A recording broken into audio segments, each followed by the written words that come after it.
Hello everyone, welcome to next officer. Hope आप लोग अच्छे होंगे, आपकी प्रिपरेशन अच्छी चल रही होगी। तो रिसेंटली नेशनल इंफॉर्मेटिक्स सेंटर्स ने साइंटिस्ट सी एंड डी का रिक्रूटमेंट निकाला है। इसके पहले साइंटिस्ट बीए का रिक्रूटमेंट निकाला था, जिसकी वीडियो मैंने ऑलरेडी अपलोड की है। अगर आपको देखना है तो आप देख सकते हैं, जो कि गेट स्कोर पे बेस्ड था। और ये आपके एक्सपीरियंस पे बेस्ड है। तो NIC scientist C and D scale की रिक्रूटमेंट निकली है। और मैं आपको बताना चाहूंगा, ये ग्रुप ए की पोस्ट है, ग्रुप ए की गेजेटेड पोस्ट है। तो चलिए चलते हैं विदाउट एनी डिले। तो अगर हम इसकी नोटिफिकेशन देखें तो ये है आपका नोटिफिकेशन। हाँ, ये डायरेक्ट रिक्रूटमेंट है साइंटिस्ट सी और डी की पोस्ट के लिए। तो बेसिकली साइंटिस्ट डी के लिए आपका पे लेवल 12 है, मतलब बेसिक पे आपकी 78,880 होगी। तो इसकी salary approx 1.5 lakhs in hand salary होगी, और टोटल वैकेंसी आपकी 12 है। और जो साइंटिस्ट सी है उसका बेसिक पे है 67,770। तो इसका in hand salary around 1 lakh plus perks होंगे। इसकी अच्छी खासी वैकेंसी है, 141। और अगर हम नीचे चलें तो हम देख सकते हैं इसका एलिजिबिलिटी क्राइटेरिया। तो एलिजिबिलिटी क्राइटेरिया है आपका आपका बैचलर डिग्री इन इंजीनियरिंग या बैचलर डिग्री इन टेक्नोलॉजी होनी चाहिए, या आपका department of electronics and accreditation of computer course B level का होना चाहिए, या आप एसोसिएट मेंबर होने चाहिए इंस्टीट्यूट ऑफ इंजीनियर्स के, या graduate institute of electronics and telecommunication होना चाहिए, या मास्टर डिग्री होनी चाहिए। और जो फील्ड है आपकी, मतलब आपका जो स्पेसिफिकेशन होगा, वो इन सब में से कोई भी कॉम्बिनेशन यूज हो सकता है। एग्जांपल, अगर आपका इलेक्ट्रॉनिक्स एंड पावर है तो आपके लिए आप ढूंढ सकते हैं यहाँ पे पावर इलेक्ट्रॉनिक्स आपको मिल गया, और आप इलेक्ट्रॉनिक्स भी ढूंढ सकते हैं। तो ऐसे करके इनमें से किसी का भी कॉम्बिनेशन अगर है आपकी डिग्री में, तो आप एलिजिबल होंगे इस पोस्ट के लिए। अब बात करें एलिजिबिलिटी क्राइटेरिया की, तो आपको मिनिमम 4 इयर्स का एक्सपीरियंस होना चाहिए फॉर साइंटिस्ट सी, और 8 इयर्स का एक्सपीरियंस होना चाहिए for scientist D.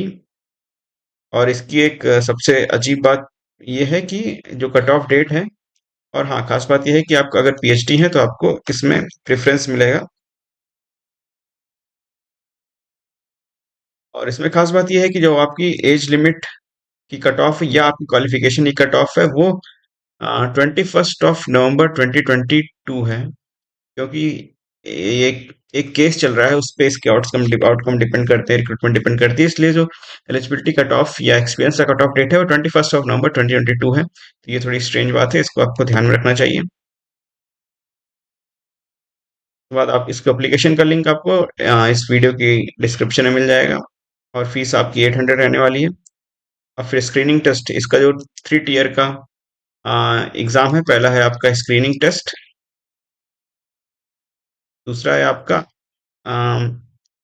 Based upon your qualification they will calculate your marks, और तीसरा जो आपका क्राइटेरिया होगा वो होगा interview, interview.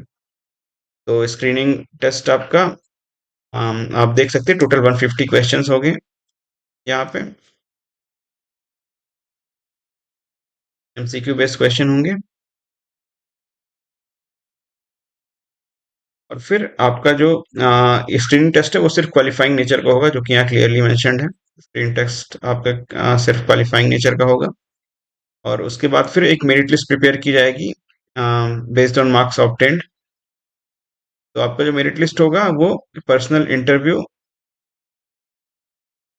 Personal interview plus आपका जो मार्क्स ऑब्टेन्ड है आपके डॉक्यूमेंट्स क्वालिफिकेशन की वजह से, क्वालिफिकेशन की वजह से कैसे मार्क्स आपको मिलेंगे, उसके लिए मैं आपको यहाँ पे दिखाना चाहूंगा। आप नीचे आएंगे तो यहाँ पे इन्होंने मार्क्स दिए हैं, ये आप देखिए। साइंटिस्ट पोस्ट सी के लिए आपका मैट्रिक है तो 0.1 मार्क्स मिलेंगे ईच परसेंटेज के लिए, मैक्सिमम 10 मार्क्स होंगे। आपके 12th का परसेंटेज जुड़ेगा, आपके गेट स्कोर अगर आपके पास है उसका मार्क्स जुड़ेगा। फिर आपके एसेंशियल क्वालिफिकेशन, मतलब आपका जो एक्सपीरियंस है उसका मार्क्स जुड़ेगा। फिर आपका अगर पीएचडी है तो उसका मार्क्स जुड़ेगा। फिर आपका एक्सपीरियंस इन रेलेवेंट फील्ड, उसका मार्क्स जुड़ेगा। और फिर अगर आपने कोई जर्नल पब्लिश किया उसका मार्क्स मिलेगा आपको। फिर कॉन्फ्रेंस पब्लिकेशंस के मार्क्स मिलेंगे। फिर 30 मार्क्स आपके इंटरव्यू के होंगे। तो बेसिकली आपकी 120 मार्क्स के आपके 10th 12th और गेट स्कोर के बेसिस पे 120 मार्क्स आपको मिलेगा। और 30 मार्क्स आपका इंटरव्यू का होगा। टोटल 150 मार्क्स का बेसिस पे आपकी मेरिट लिस्ट बनेगी। सेम यहाँ पे साइंटिस्ट डी के लिए आपका मार्क्स वेटेज दिया है आपका, और ये आपका पोस्ट वाइज पे इक्विवेलेंस मैट्रिक्स दिया है। आप एक्सपीरियंस की बात करें तो आप सेंट्रल या स्टेट गवर्नमेंट में आपका एक्सपीरियंस हो सकता है। उसके अलावा पब्लिक सेक्टर एंटरप्राइजेस में आपका एक्सपीरियंस हो सकता है, या प्राइवेट आईटी सेक्टर में भी आपका एक्सपीरियंस हो सकता है। सारे के मार्क्स हैं। बस डिफरेंस ये है कि आपको यहाँ पे जो पब्लिक सेक्टर या गवर्नमेंट ऑर्गेनाइजेशन में आपको 4.5 मार्क्स मिलेंगे, थोड़े ज़्यादा हैं।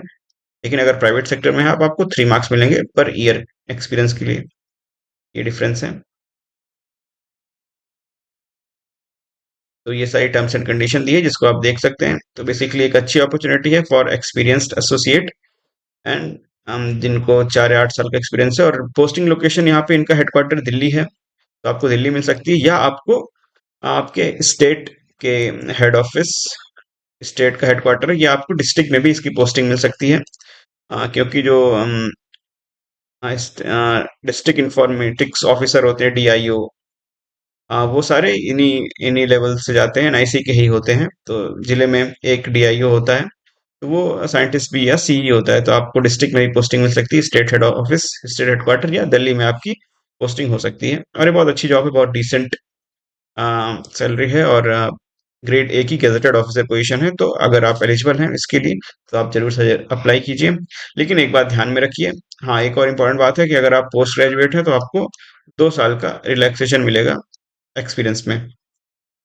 और एक इम्पॉर्टेंट खास बात ये ध्यान रखनी है कि आपकी लर्निंग कट ऑफ डेट या एज लिमिट की कट ऑफ डेट आपकी 21 नवंबर 2022 है। तो ये था आपका एक इम्पोर्टेंट वीडियो जिसमें हमने डिस्कस किया एनआईसी साइंटिस्ट सीएनडी का रिक्रूटमेंट।